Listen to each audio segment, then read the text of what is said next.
Ahora, en esta mañana, en el nombre del Padre, del Hijo y del Espíritu Santo. Amén y amén. Como ya sabéis, lo transmitimos a través de YouTube y a través de la radio. Así que desde Jaén, desde el Centro Cristiano El Tabernáculo, saludamos a todos nuestros amigos de YouTube y también de Radio Dinami. Un aplauso fuerte para todos ellos. Amén y amén. Aleluya. Aleluya. Bueno, el nuevo pacto y el viejo pacto. Vamos a hablar hoy de la relación, muchas veces le llamamos Antiguo Testamento y Nuevo Testamento, que también está en la Biblia, esa palabra, ese concepto. Pero el concepto que más realmente manifiesta lo que quiere decir es viejo pacto y nuevo pacto. Quisiera que el Señor que está aquí en esta mañana respaldara su palabra con señales, con maravillas, con toques de Él. Nosotros tenemos que predicar la palabra y el Señor la confirma a través de sus señales. Así que le entregamos al Señor esta palabra, cumplimos con su mandamiento de predicar su palabra. Y Él se encargará de confirmar, de ayudar, de colaborar con nosotros, confirmando esa palabra con las señales que le siguen. Porque no predicamos palabras de humana sabiduría, sino palabras bajo la unción y la dirección del Espíritu Santo, con demostración del Espíritu y de poder. Así que en esta mañana el Señor me va a permitir la gracia de compartir con vosotros lo que el Señor a mí me ha estado hablando durante unos días. Nuevo pacto y viejo pacto. Usted dirá, ¿y qué tiene que ver esto con las fiestas que hoy estamos aquí celebrando? ¿Y qué tiene que ver esto con el nacimiento de Jesús? No estamos celebrando el nacimiento de Jesús bíblicamente, pero sí tradicionalmente, como cultura de nuestra sociedad. Pues bueno, tampoco está mal acordarse del nacimiento de Jesús en estos días de una manera especial. Aunque nosotros nos acordamos del nacimiento, de la muerte y de la resurrección de Jesús todo el año. Y cualquier día predicamos de cualquier asunto bíblico. Hoy vamos a relacionar la natividad del Señor, porque Navidad viene de la palabra nativitate, del latín nativitate, que sería algo parecido a nacimiento de la vida para ti. Nati es nacimiento, vita es vida y te para ti, nativitate.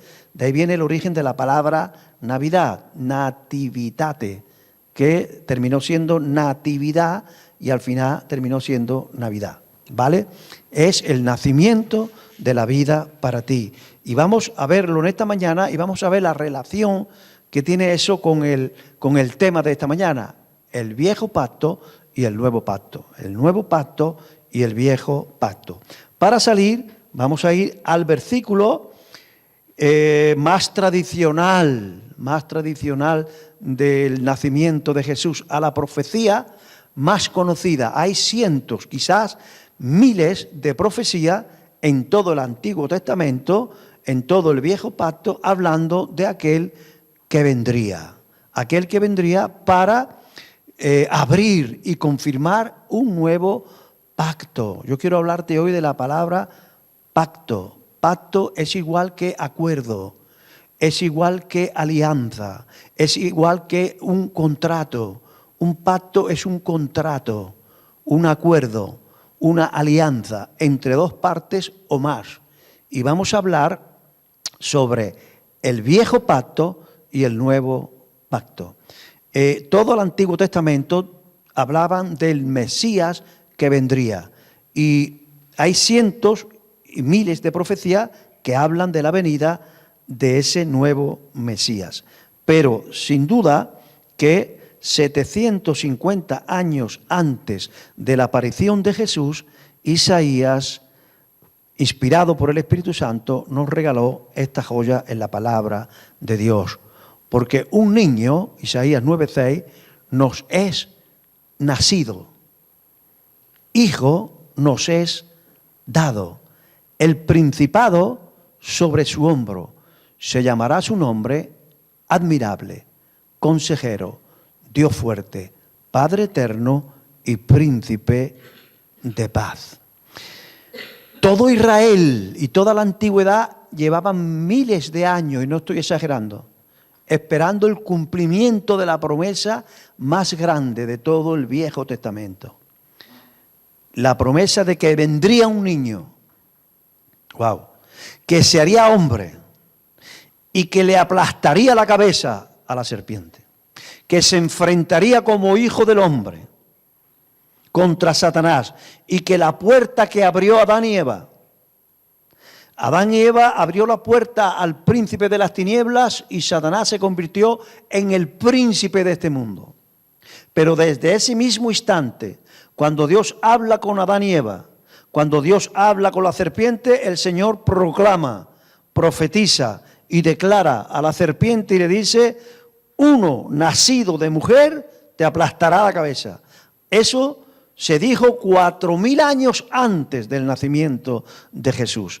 Desde ese momento, tanto los demonios en el mundo espiritual como las personas en el mundo natural estaban esperando que apareciera ese capaz de romperle la cabeza al diablo, ese capaz de redimir a la humanidad, ese capaz de abrir el nuevo y el último pacto. Y 2000 y pico de años después aparece el profeta Isaías, 750 años de que apareciese Jesús, y declara diciendo: porque un niño nos es nacido. Comienza a repetir esa profecía de que ese niño sería admirable, consejero, Dios fuerte, Padre eterno y príncipe de paz. Fue dando, todo el Antiguo Testamento fue dando pistas de cómo sería. Esas pistas no solo eran para los seres humanos, sino también eran para los demonios, porque Satanás buscaba a ese niño para matarlo. ¿Cómo? A través de las personas. El último gran ejemplo fue de Herodes, que intentó acabar con el niño para acabar con el plan. Quiero decirte algo que hemos aprendido recientemente. Satanás no tiene ningún empeño personal contra ti. A él le importa nada a las personas. Satanás va contra lo que las personas cristianas portan. Wow. Satanás personalmente no tiene nada contra mí, pero contra lo que Dios me ha dado, sí, porque él huele la unción. Él conoce la unción. Él conoce la autoridad y odia eso. Y lo que Dios te ha dado, contra eso va Satanás. Por eso debemos de orar. Cuanta más ungida o ungido esté una persona, más debemos de orar por él. Porque más fuertes serán los ataques. También más fuerte será la protección de Dios. Y Satanás buscaba a ese niño porque él sabía que lo que ese niño traería era muy grande, al punto de que lo iba a destruir, al punto que lo destruyó. Por eso, cuando los demonios en el alma del Gadareno vieron la unción de Jesús, clamaron a gran voz: Jesús, Hijo del Dios viviente, ¿qué tienes contra nosotros? Sé quién eres el Santo de Dios, y sé que has venido para destruirnos antes de tiempo, porque Él conoce la unción. Wow, Eli, Él conoce lo que Dios ha puesto en ti. Lidia, Dios conoce. Por eso te odia. No a ti por lo que tú eres, sino por lo que tú portas. Ana, el diablo te odia y te quiere destruir, así de claro, ¿vale? Tengo suficiente libertad para decírtelo. Te odia, va a por ti, por lo que tú portas, porque eso, morirás con eso. Lo que Dios nos ha dado, puede ser que lo conquistemos o que no lo conquistemos. Puede ser que lo podamos, lo que Dios nos ha dado, desarrollar o no. Pero nunca va a desaparecer, porque Dios nos selló, nos marcó a todos y cada uno de nosotros con una unción, con una gracia, con unos dones, y eso permanecerá con nosotros hasta el último instante de nuestra vida. Eso no significa que eso te garantice nada. Lo único que te garantiza es que si te alineas y te pones bien con el Señor, eso aparece, porque está ahí. Amén. Entonces, El diablo conoce esas cosas y el diablo buscaba a ese niño para matarlo. Desde que Dios se lo dijo en Génesis 3:15. Evidentemente no pudo acabar con él. Dice la Biblia que en el momento exacto Dios envió a su Hijo al mundo. Nacido en el tiempo de Dios, Dios envió a su Hijo, nacido de mujer y nacido bajo la ley. Cuando Dios, después de estos 10 minutos de introducción, vamos a meternos ya en el tema, cuando Dios, su reloj perfecto se cumple para hacer sus planes, Dios es un Dios de propósito y Él es muy empecinado. ¡Wow! Dios es un ser, es una persona infinita, poderosa, omnipotente, omnipresente, pero Él cuando tiene un propósito se empecina. Y si no puede así, asado. Y si tú no atiendes por aquí, por allí. Y si te tiene que disciplinar, si te tiene que corregir, si tienes que hacerte pasar por malas cosas, te lo vas a pasar porque el Señor es muy difícil que renuncie a su propósito. Llega un momento que si la persona no quiere, pues ya está, pero es muy difícil porque Dios ama sus propósitos, porque sus propósitos son perfectos para nuestra vida. Y Dios es un Dios de propósito. Y Él tiene un reloj perfecto para cada persona, para cada iglesia, para cada familia, un reloj perfecto. No sabemos, mira, hace poco empezaron a irse gente del tabernáculo, es verdad, esa es una realidad. Y uno se pone inquieto, pero no aparecen otra gente porque el Señor sabe los planes y sigue con esas personas que se van en su eterna misericordia. Y a lo mejor hasta conquistan propósitos que ellos tienen en otra iglesia y los bendecimos, pero es que al revés también pasan y vienen aquí gente con un propósito de Dios y aquí encuentran cómo desarrollarlo y cómo conquistarlo, porque el plan de Dios, el propósito de Dios se tiene que llevar a cabo. Y llegado el momento, llegado el cumplimiento del tiempo, Dios dio una orden en los cielos, 4000 años después de que Él lo dijera en el huerto del Edén. Él movilizó a los ángeles, que son los que preparan las cosas, los que ejecutan sus propósitos en la tierra a través de las personas, pero los ángeles preparan todas las cosas y en el mundo espiritual, en el mundo invisible, pelea por nosotros. Y llegado el cumplimiento del tiempo, el Señor dio la orden, se empezaron a movilizar todos los ángeles y se llegó a lo que de la Biblia dice el cumplimiento del tiempo. Y el reloj de Dios, el kairos de Dios, se puso en punto para ese momento. Y cada vez que Dios va a hacer algo, hace que encajen el tiempo, el lugar y las personas. Son las tres cosas que se alinean milimétricamente. El tiempo, el lugar y las personas para que aparezca la obra de Dios. Y el movimiento más grande que iba a haber en la tierra era el advenimiento del Verbo de Dios. Y empezó a movilizarse su plan en la tierra de Israel en dos lugares. Uno, como saben los estudiantes de la escuela bíblica de los martes y los jueves, uno en el sur de Israel, otro en el norte de Israel.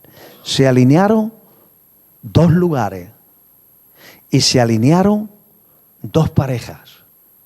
Dios escogió dos parejas. Una pareja para que apareciese un niño. Un niño que iba a ser el profeta más grande del antiguo pacto. Pero que dice Jesús que el más pequeño de los hijos de Dios del nuevo pacto, mayor es que Juan.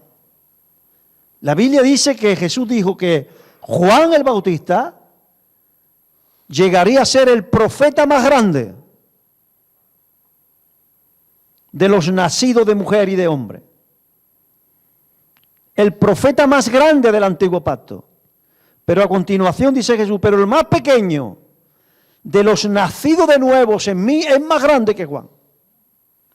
Pero para que apareciese el Hijo de Dios hecho carne, primero era necesario la aparición de un niño llamado Juan, que llegaría a ser el gran profeta Juan el Bautista.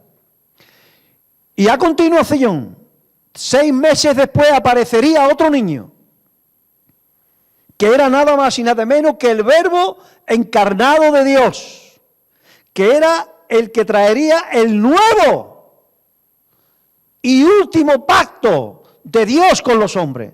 Porque en esta mañana yo quiero hablarte del viejo pacto y del nuevo pacto, y de la conexión que había entre el viejo pacto y el nuevo pacto. Y el nuevo pacto lo traería Jesús, el Hijo de Dios.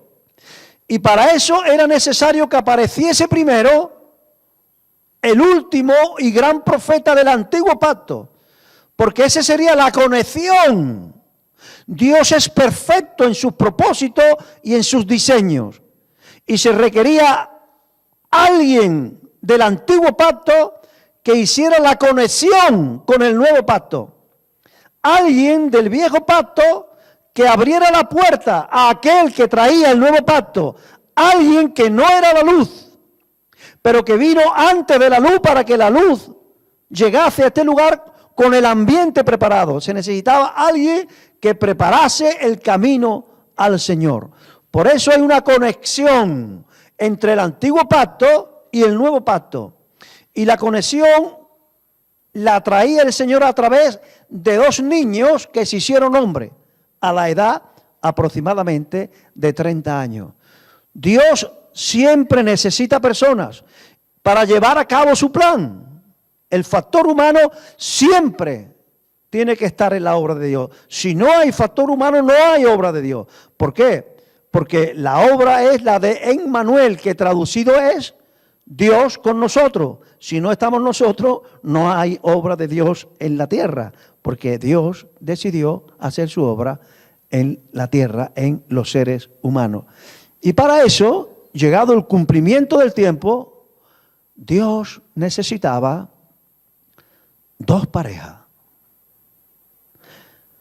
Y para eso pensó en una pareja que vivía en el sur, en una ciudad pequeña, pero que la Biblia no dice su nombre. Los historiadores, sí, por medio de la historia podemos dar con la ciudad donde, pero a mí no me gusta, cuando no aparece en la Biblia no me gusta dar muchos datos porque son no antibíblicos, pero sí extrabíblicos. Así que no sabemos bien de qué ciudad era esta pareja, pero Dios escogió a una pareja cuán diferente. Una era del sur. En la tierra de Israel, en los tiempos de Jesús, habían 5 provincias, porque el mapa estaba desfigurado. No era el plan primero de Dios, esas 5 provincias. Dios quería que hubiese habido 12 pequeñas provincias en toda la nación de Israel, correspondiente a las 12 tribus de Israel. Pero por la desobediencia continua del pueblo de Dios, cuando Jesús vino a la tierra, se encontró la tierra de Israel dividida en 5 provincias romanas. Al norte, Galilea, Samaria y Judea. Y al oriente, a la otra parte del río, Decápolis y Perea. Eran 5 provincias romanas, porque los romanos habían conquistado la Tierra Santa por causa de la desobediencia y la obstinación del pueblo de Dios. Pero él, en ese panorama tan gris, tan negro, era el periodo de más frialdad de la historia de Israel. Llevábamos 400 años que no había mover de Dios. Y fue el momento exacto. Por eso te digo una buena palabra en esta mañana. Si lo estás pasando mal, si te encuentras en la peor etapa de tu vida, a lo mejor Dios va a hacer algo extraordinario. Porque en la época más negra, más grotesca, más fea de la nación de Israel, apareció el Verbo de Dios. En ese momento exacto apareció el Verbo de Dios. Y para eso él pensó en dos parejas. Pareja número 1, Zacarías y Elizabeth. No sé si tienen ahí la imagen, si la tiene, pónmela ahí. Ahí está, muy bien. Esto está en internet. No creo que sea la cara exacta de Zacarías y de Elizabeth, pero sí lo han conseguido muy bien los hermanos que lo han hecho, porque con los datos bíblicos que disponemos encaja perfectamente. Era un matrimonio, ambos de la tribu de Leví y ambos descendientes de la familia de Aarón. Su árbol genealógico, tanto de él como de ella, encajaban en Aarón, que era hermano de Moisés y que todos pertenecían a la tribu más espiritual, entre comillas, de la nación de Israel, la tribu de Leví. Y tenía una profesión preciosa. Este hombre era sacerdote del Dios Altísimo. Y tenía el privilegio de que podía entrar en el santuario del Señor. Wow. Te voy a hablar un poquito de la pareja número 1, Zacarías y Elizabeth. Este hombre tenía el privilegio de entrar. Ninguno de nosotros, antes de la muerte de Jesús, teníamos el privilegio de entrar ni siquiera al patio, al atrio de la casa de Dios. Traspasando el patio, había una cortina que se abría, una tienda, y se llegaba al lugar santo. Ni siquiera el pueblo de Israel podía entrar ahí, solamente los sacerdotes tenían el privilegio de entrar ahí, en esa tienda, en el lugar santo, donde estaba el candelero de oro, la mesa de los panes y el altar del incienso. Y detrás del altar del incienso estaba el lugar santísimo. ¡Wow! Donde estaba el arca del testimonio, con el propiciatorio, con los arcángeles, con los querubines, una chapa de oro llamada propiciatorio, y dentro las tablas de la ley, un bazo de maná y la vara de Aarón. Pues solamente los sacerdotes podían entrar al lugar santo. Y de todos los sacerdotes era nombrado el sumo sacerdote. Zacarías algún día llegaría a ser, o ya lo fue antes, porque eran por turno, el sumo sacerdote que podía entrar al lugar santísimo, que era el lugar secreto de Dios, que era el lugar donde habitaba literalmente la presencia casi tangible de Dios. Entrar a ese lugar era entrar a la presencia de Dios. Y este hombre, Zacarías, tenía el privilegio de visitar esos lugares. El otro matrimonio eran 2 niños, entre comillas, 18, 20 años. A ver si lo pone por ahí. Ahí está. Eran dos chiquillos prácticamente, 18, 19, 20 años, más o menos.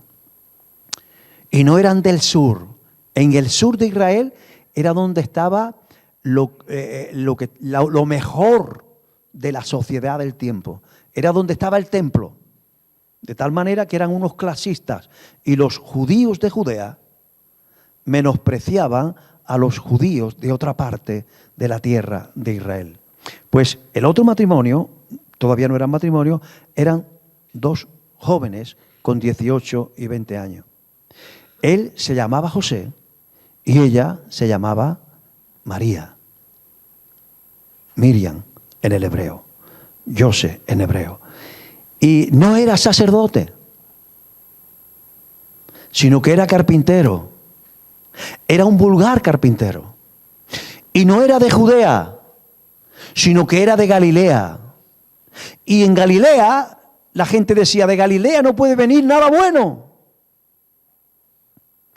Y de entre toda Galilea, eran de una ciudad llamada Nazaret, que hoy suena muy bien. Pero en aquellos tiempos de Nazaret no podía venir nada nuevo, porque los judíos eran los más clasistas de la tierra. Y los judíos decían que nosotros, los judíos del sur, los judíos de Judea, somos los que tenemos el templo, aquí viven los sacerdotes, aquí está el palacio del sumo sacerdote, aquí está la mapa, aquí está lo mejor. De Galilea no hay nada. Sin embargo, Dios escogió una pareja del sur, sacerdote, y una pareja del norte, carpintero. Estos llevaban muchos años casados y estos estaban desposados. Desposado significa que habían firmado el contrato matrimonial, pero que aún no se habían juntado en matrimonio. Porque las bodas judías se celebraban en dos fases. Primero se firmaba el contrato delante de los padres incluso firmaban, y de las autoridades civiles, y se preparaba todo para el día del juntamiento, cuando realmente se casaban. Y podían pasar semanas o podían pasar meses, a veces hasta un año, dependiendo el estado monetario del novio, que es el que tenía que prepararlo todo. Se le daba una tregua para que lo organizara todo. Pues estos estaban así, desposados. Wow.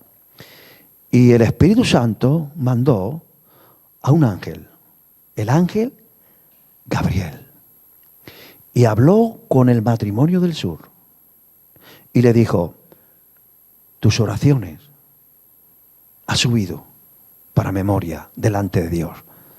Llevas muchos años esperando un hijo. Dios se ha acordado de ti. Cuando termine tu oficio, que duraba 2 semanas, cuando termine tu oficio, te llegarás a tu mujer, concebirá y dará a luz un hijo, y llamarás por nombre Juan. Ese mismo ángel, 6 meses después, fue mandado al norte, a Nazaret, a una virgen desposada con un varón. El nombre de la virgen era María, el del varón José. Y le dijo: Dios tiene un plan contigo. El Verbo de Dios se va a hacer carne y ha pensado en ti. El Espíritu Santo vendrá sobre ti. Ella, antes de que le dijera esto, cuando le dijo que iba a tener un hijo, se quedó perpleja. ¿Cómo puede ser esto? No conozco varón, porque aún no se habían juntado. Y ella termina la conversación con el ángel diciendo: he aquí, la esclava, la sierva del Señor, hágase conmigo según su palabra. Mira, hago un paréntesis para hablarte de esta palabra, la sierva del Señor.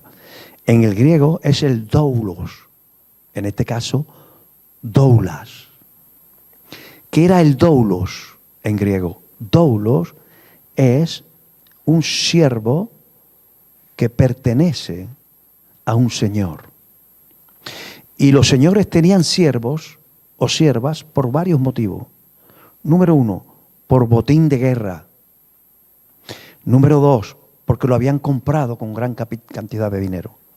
Número 3, por herencia, porque si un siervo y una sierva se casaban y tenían hijos, los hijos formaban parte de la servidumbre, del Kyrios, del Señor. Pero aparte, había otros doulos. María dijo: he aquí la doula del Señor. Porque había una cuarta clase de doulos, que nosotros somos todos doulos del Señor, pero en la cuarta clase. ¿Sabe lo que era? Porque en aquellos tiempos comprar esclavos era normal. Nunca ha estado bien, el Señor no quiere eso. Pero todas las sociedades de hace miles de años lo hacían. Y el Señor comenzó a regular eso, hasta que poco a poco se erradicó, gracias a Dios. Y en la nación de Israel, el sistema de servidumbre era diferente, porque Dios ya empezó a cambiar las cosas, porque en su propósito tenía quitar la servidumbre. Pero comenzó poquito a poco. Y la nación de Israel solamente podían tener 6 años un doulos. Solamente. Mira qué bonito lo que viene. 6 años. Al 7º, sí o sí, el Kyrios, el Señor, tenía que dejar libre al doulos. Para que el doulos se fuera libre y pudiera hacer lo que quiera en su vida. Pero había doulos que por amor decidían libremente seguir siendo de la casa de ese Quirios. Y le decía, me has dado la libertad, ya soy libre y ahora puedo decidir. Y decido libremente seguir en tu casa porque te amo. Esos eran los doulos por amor. Y eso es lo que el Señor quiere de sus hijos. Que seamos doulos por amor. ¡Wow! Él nos compró. Él nos redimió. Porque pertenecíamos a otro Quirios, espiritualmente hablando. Pertenecíamos al príncipe de las tinieblas. Pertenecíamos a la potestad de las tinieblas de este mundo. Legalmente pertenecíamos a ellos. Y Jesús entró al lugar santísimo y depositó allí su sangre preciosa, que todavía está allí activa por nosotros. Y con esa sangre nos redimió. Y nos redimió para Él. Y ahora que nos ha redimido para Él, nos dice, ahora quiero que me sirva, pero como un doulos por amor. Dios no quiere que le sirvas por miedo. Por eso no te quita tu libre albedrío. Por eso llora cuando te ve sufrir tomando decisiones equivocadas. Pero Él respeta hasta las últimas consecuencias, porque los únicos doulos y doulas que Él quiere son los doulos por amor.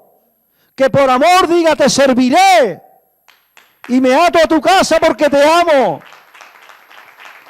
En el 7º año, el doulos podía irse de la casa de su señor.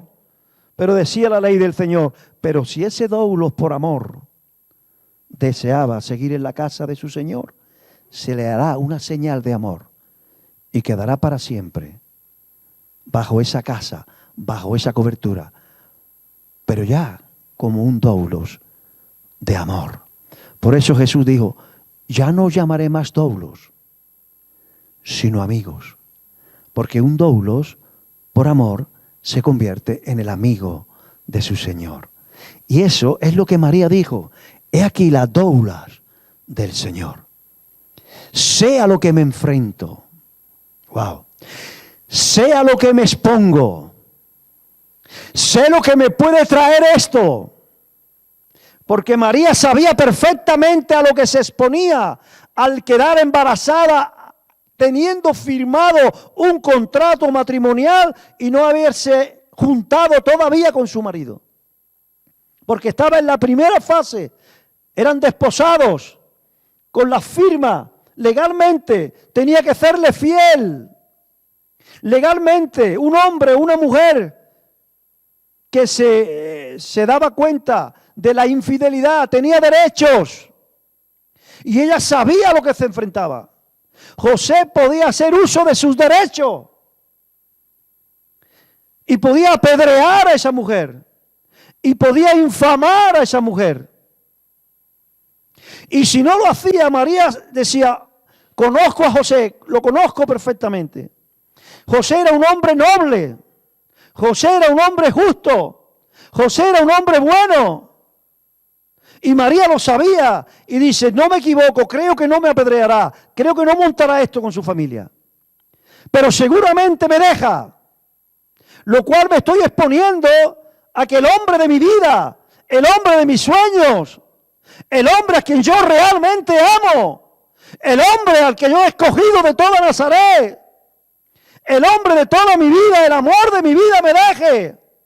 Pero he aquí las doulas por amor. He aquí la doulos por amor. Hágase conmigo como tú dices. Me arriesgo, quizás sea por eso que María se fue. ¿A dónde se fue? A la casa de Elizabeth. Se quitó de en medio 3 meses. Porque la Biblia dice que cuando se denotó, se dio a conocer que María estaba embarazada, José quiso dejarla. Él se planteó las opciones que tenía. Y él dijo, decido dejarla. Pero no quiero infamarla. Nobleza de José. Quiso dejarla secretamente para no infamarla. Me llevo mi pena. me reharé mi vida, no sé cómo, lejos de aquí. Él había decidido dejarla secretamente. Y quizás sea por eso, porque María se fue 3 meses, cuando estaba su parienta Elizabeth, de 6 meses, ella se fue y la visitó. Se fue y la visitó, porque quizás no se atrevió a decírselo a José, o quizás se lo dijo, y él no la creyó. El caso es que José tuvo que venir el mismísimo ángel, Gabriel, el mismísimo que le había hablado a Zacarías en el templo, fue enviado por Dios, ahora también a José. Primero a María, a Nazaret y después a José. Y cuando el ángel le dijo, José, no temas en tomar a María por tu mujer, porque lo que en ella hay del Espíritu Santo es. Entonces, el ángel no le dijo a María que iba a hacer esto. Ella entró, porque te digo algo, por si quieres ser un doulos de amor. Yo sé que aquí hay gente que aman al Señor. Al Señor se viene primero por la salvación, porque lo necesitamos. Todos venimos al Señor porque lo necesitamos. Estamos perdidos, uno está enganchado a la droga, el otro está enganchado en la inmoralidad, el otro está en las máquinas, el otro tiene una enfermedad, tiene miedo de la muerte, etcétera, etcétera, etcétera. Estamos perdidos, sin esperanza, sin Dios, y venimos a Jesús y encontramos algo maravilloso en Jesús. Pero al final terminamos enamorándonos de Jesús. Y entonces nos transformamos en un doulos de amor, que queremos servirle, ya no por lo que Él nos ha dado, sino por lo que Él es. Ese es un doulos de amor. Ese es una doulas de amor. Y María dijo, no me importa lo que suceda, pero no le dijo el ángel que iba a hacer eso. María sabía perfectamente a lo que se estaba exponiendo. Y ella dijo, y si el primer plan, que es el apedreamiento, no se hace, lo cual espero, lo cual sucedió, no hizo el uso de ese derecho que tenía, me deja. Y decía ella, y si el segundo plan también se realiza, lo cual espero también, que de alguna manera el milagro ocurra y que Dios le hable a este hombre y que entienda que me puede tomar, no he hecho nada malo, pero si eso sucede, ¿quién me va a librar de la crítica y la infamia de la criticona y los criticones de Nazaret? Porque a verlo, ahí lo había, igual que en Jaén, igual que en Cádiz. Y ella decía, pero no me importa. Es aquí las doulas del Señor. Esas son las dos parejas que Dios escogió. ¿Y por qué tan diferente? Porque el matrimonio del sur, Zacarías y Elizabeth, tenían más o menos 90 años. ¿Por qué tan viejo? El del norte, el que traía el nuevo pacto, 17, 18 años. Como tiene Lucía ahora, 18 años. ¿Por qué tan nuevo? ¿Por qué tan viejo? ¿Por qué tan joven? Te voy a decir por qué tan viejo y por qué tan joven. Porque era profético. Era una señal profética del viejo pacto y del nuevo pacto. Por eso es que ellos representaban el viejo pacto. Porque el viejo pacto, antes de que apareciese Jesús, se había quedado viejo. Se había quedado obsoleto. Se había quedado inservible. No por causa de Dios, sino por causa de la nación de Israel. Porque en un pacto, en un acuerdo, en una alianza, en un contrato, hay siempre mínimamente dos partes. Y cada una de estas dos partes tiene unas demandas y unas ofertas. Y por causa del incumplimiento de las demandas del contrato de la nación de Israel, el pacto se había hecho viejo e inservible. Por eso se necesitaba un nuevo pacto de Dios con los hombres. ¿Y por qué estéril? Porque ese pacto, por causa de la naturaleza del pueblo de Dios, se había quedado estéril. El viejo pacto se había quedado estéril. Porque lo que pretendía Dios en el primer pacto y en el segundo pacto era la salvación de los seres humanos, la salvación de la humanidad. Y Dios sabía que el primer pacto se iba a romper por causa de Israel. Pero era necesario que el primer pacto le abriera la puerta al segundo pacto. Que el viejo pacto le abriera la puerta al nuevo pacto. Era necesario que Dios enviase la ley antes que la gracia. Porque la gracia del Señor no se puede entender sin primero no entendemos la ley y la justicia de Dios. Y esa es la razón por la que la mujer del primer matrimonio que Dios necesitó era ya de 90 años y estéril. ¿Sabe por qué estéril? Porque proféticamente, ¿sabe cuánta gente se salvaron de la condenación eterna en el primer pacto, en el pacto viejo? ¿Sabe cuánta? ¿Quién lo sabe? 1, 2, 1000, 100.000, 1.000.000. ¿Quién lo sabe? 0. Moisés, no pudo salvarse por su propia ley. Noé, no. Abraham, no. El rey David, tampoco. Nadie, ningún hombre, ninguna mujer pudo salvarse de la condenación eterna en el primer pacto. ¿Sabe por qué? Porque el primer pacto decía, si quieres salvarte, cumple estos 613 mandamientos, que es la Torá de Dios. Y si los hace y los cumple, por ese cumplimiento vivirás eternamente. Pero dice Romanos, capítulo 3, verso 23, por cuanto todos pecaron y están destituidos de la gloria de Dios. Porque el que no cometía adulterio, robaba. Y el que no robaba, mentía. Y el que no mentía, era rencoroso. Y el que no, era rebelde. Y el que no, era contumaz. Y el que no, era prepotente. Y la que no, era orgullosa. Y la que no, era soberbia. Y dice la Biblia que todos, los judíos primeramente, y también los gentiles, caímos bajo la convicción y la condenación porque transgredimos la ley del Señor. Uno, la ley escrita de Moisés, y otro, la ley escrita en nuestra conciencia. Por eso es que estaba vieja y estéril, con todo respeto a esa mujer, a esa señora, a esa anciana, pero proféticamente estaba ya anciana, en decadencia y estéril. Y se necesitaba una parejita, ¿cómo? Tan nueva, tan nueva, tan nueva, tan nueva, que aún no se habían juntado en matrimonio. Trayendo un nuevo pacto. Por eso es que esos dos niños, cuando se hicieron hombres, se encontraron.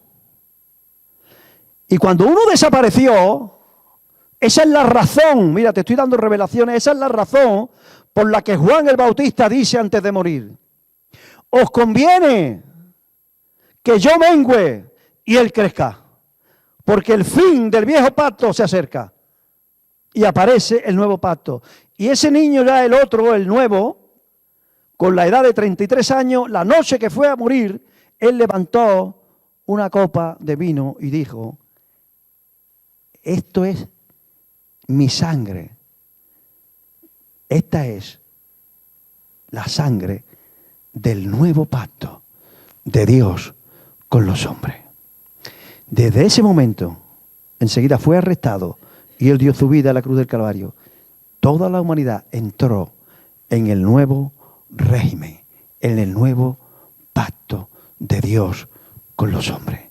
Y yo, me quedan 10 minutos, quiero terminar diciéndote en breve 4 o 5 diferencias del viejo pacto y del nuevo pacto. Diferencia número 1. En el viejo pacto, la gente se salvaban por el cumplimiento de toda la ley del Señor. Solo transgredí un mandamiento, solo uno. Eso te condenaba a la condenación eterna. El viejo pacto. El viejo pacto se resume en 2 palabras. Ojo por ojo, diente por diente. La justicia perfecta de Dios. Darle a cada persona lo que tu comportamiento se merece. La justicia perfecta de Dios. Ni se puede inclinar a un sitio ni a otro. Ese era el viejo pacto. El nuevo pacto es este. De tal manera nos amó Dios. ¡Wow! Que fue acusado, juzgado y ejecutado, no por sus pecados, sino por los nuestros. Y entonces, habiendo cumplido toda ley, toda justicia delante del Dios del cielo, nos declara justificados por gracia, por medio de la fe. Esa es la primera y la gran diferencia en que en el nuevo pacto yo entro a la vida eterna por gracia, por un regalo inmerecido de Dios, la gracia de Jesús. Y no termina ahí la gracia de Jesús salvándome, sino que encima la gracia hace que yo reciba el Espíritu Santo. Y que el Espíritu Santo se quede en mi espíritu para siempre. Y que haga de mi espíritu su casa. Y que desde ahí dentro, desde mi espíritu, gracias a la naturaleza del Espíritu Santo, yo recibo por gracia la capacitación para andar en los caminos de Dios rectamente cada día mejor. La gracia no solo te justifica, sino que la gracia también te santifica y la gracia te capacita para que puedas hacer aquello que por tu naturaleza y tu genética heredada de tus padres no puedes hacer. Esa es la gran diferencia. Somos salvos por gracia, por medio de la fe. Y esto no es de nosotros, sino que es un don de Dios. Esa es la primera y la más grande. Pero esa es la diferencia en cuanto a la oferta de Dios. Pero ahora te voy a hablar de las demandas, porque es un pacto entre 2 personas. Es un pacto entre Dios y tú. Y para tú entrar a ese pacto, tienes que cumplir las condiciones de ese pacto. Cuando tú te casas por lo civil o por la iglesia, por donde quiera, si te casas por lo civil, el juez, yo he estado en bodas civiles, y el juez, yo me casé por lo civil antes de por la iglesia, me casé el día 4 de marzo por lo civil y el día 5 por la iglesia. Y el juez te dice las condiciones de ese contrato. Porque desde el mundo físico, desde el mundo natural, el matrimonio es un contrato nada más. Para nosotros los cristianos es mucho más, ¿vale? Es un pacto de sangre entre un hombre y una mujer. Es diferente. Es un estado sagrado delante de Dios. Pero para los jueces civiles es un contrato. Y el juez le dice al hombre, esta es la parte de tu contrato. ¿Va a firmar? Tiene esto. Y le dice lo que dice el Código Civil. Y a la mujer igual. ¿Estáis de acuerdo los dos? Pues firma delante de estos testigos. Entonces tú firmas un contrato matrimonial. En todo contrato hay ofertas y demandas. Las demandas del viejo pacto era cumplir los 613 mandamientos. Dios sabe que no tenemos capacidad para eso cuando no hemos entrado en el pacto. Entonces el pacto nuevo, el pacto de la gracia, solamente hay una demanda. Hay muchas ofertas. Dios te ofrece el cielo. Dios te ofrece propósito. Te ofrece llamamiento. Te ofrece dones. Te ofrece amor. Te ofrece una iglesia. Te ofrece unos ministerios. Él te da todo. Esa es la parte de la izquierda del contrato. Pero hay una demanda. No son 613 como en el viejo pacto. Hay una sola demanda. Si tú estás en ese pacto, me imagino que has entrado por ahí. Si no has entrado por ahí, no has cumplido tu parte del pacto. ¿Sabes cuál es? ¿Sabes cuál es? ¿Cuál es? Arrepentimiento. Aceptando a Jesús como el Señor de tu vida. Y Él, que es la otra parte del contrato, está dispuesto a borrar todo. Todo. Cuando tú aceptas a Jesús, eres declarado justo. Eres declarado salvo por gracia. No importa cuán lejos hayas llegado. No ha nacido el hombre o la mujer tan perverso que cuando se arrepiente, la sangre de Jesús no pueda limpiarlo de su pecado. Pero limpiarlo. Solamente Él demanda del ser humano, como cumplimiento de ese acuerdo, aceptar a Jesús como su Salvador, arrepintiéndote de tus pecados. Él sabe que tú no tenías capacidad para andar en santidad sin Él. Él sabe que todas las barbaridades que hicimos, a veces las hemos hecho empujado por nuestra genética, por nuestra mala naturaleza, por nuestra educación, por nuestras circunstancias. Él sabe todo. Y está dispuesto a pasarlo por alto todo. Solamente reconócelo, confiésalo y decide con su gracia apartarte de eso, el arrepentimiento. Esa es otra de las diferencias entre los dos pactos. ¿Quiere otra? Que nos quedan 3 minutos. El viejo pacto se sellaba con sangres de animales. ¿Y sabe lo que hacía la sangre esa? Tapaba el pecado de la nación de Israel. Las tapaba. Todos los pecados de un año. Las tapaba. Pero seguían estando bajas. Debajo de esa cobertura estaban esos pecados. Pero en el nuevo pacto, la sangre de Jesús quita el pecado de en medio. Los hace desaparecer. Por eso el diablo no te puede acusar de nada que tú te hayas arrepentido. Aunque hayas matado a un niño chico, fíjate el disparate que te estoy diciendo. Aunque hayas hecho una barbaridad muy grande. Aunque tu padre y tu madre se avergüencen de ti. Aunque no te quieran ni los presos de Puerto 3. Aunque ni el diablo te quiera, de lo perverso que eres y de lo perversa que eres. En el mismísimo instante que tú aceptas a Jesús, confesando tus pecados, la sangre del nuevo pacto te limpia de todo pecado. No está, ya no está. No está. Escúchame, no lo ha tapado. Lo ha hecho desaparecer. Y el diablo no puede acusarte. Porque no existe. Ni se atreve. Le pegan en la boca, le parte todos los dientes el Señor al diablo. Si osa acusarte de algo que tú has confesado y que la sangre de Jesús te ha limpiado. Imposible. Ninguna condenación hay para los que están en Cristo Jesús. Ninguna. Demanda a cumplir arrepentimiento para perdón de pecado. ¿Quiere una más? Mira. Nadie podía entrar que no fuera israelita a la casa de Dios. Nadie podía entrar que no fuera sacerdote al lugar santo. Nadie que no fuera sumo sacerdote podía entrar al lugar santísimo 1 hora al día, al año. 1 vez al año. Solamente el sumo sacerdote. Cuando Jesús muere en la cruz del Calvario, ¿sabe qué pasa?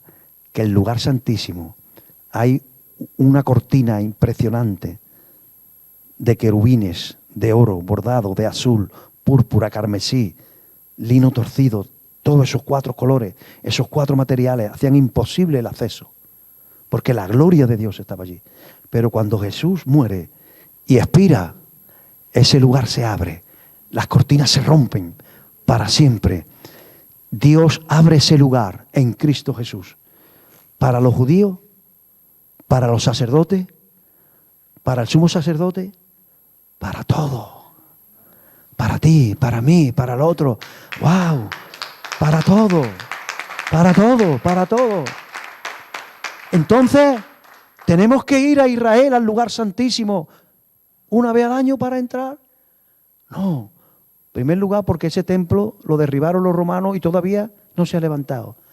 Porque eso lo que habla es del verdadero lugar santísimo que está en el mundo espiritual.